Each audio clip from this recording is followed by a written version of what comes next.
મહારાષ્ટ્રના જલગાંવ પાસે હચમચાવી નાખનારી ઘટના સામે આવી છે। ટ્રેનમાં આગ લાગી હોવાની અફવા બાદ કેટલાક યાત્રીઓએ ચાલુ ટ્રેનમાંથી ભૂસકો મારતા કેટલાક યાત્રીઓ સામેથી આવતી ટ્રેનની અડફેટે ચડતા મોત નીપજ્યું હોવાનું જાણવા મળી રહ્યું છે। ભુસાવલથી મુંબઈ જઈ રહેલી પુષ્પ એક્સપ્રેસ જ્યારે પાચોરા પાસેના પરધાલે રેલવે સ્ટેશન પાસેથી પસાર થઈ રહી હતી ત્યારે ટ્રેનમાં આગ લાગી હોવાની અફવા ફેલાઈ ગઈ હતી। લોકો જીવ બચાવવા માટે ચાલુ ટ્રેનમાંથી કૂદવા લાગ્યા હતા। દરમિયાન સામેથી આવી રહેલી બેંગ્લોર એક્સપ્રેસની અડફેટે ચડતા 8 થી 10 વ્યક્તિઓના મોત નીપજ્યા હોવાની માહિતી સામે આવી રહી છે।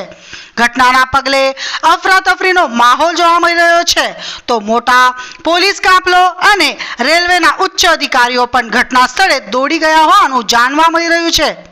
અપડેટ ન્યૂઝ માટે જોતા રહો અભય ટાઈમ્સ, સબસ્ક્રાઇબ કરો અને બેલ આઇકોન જરૂરથી વગાડો।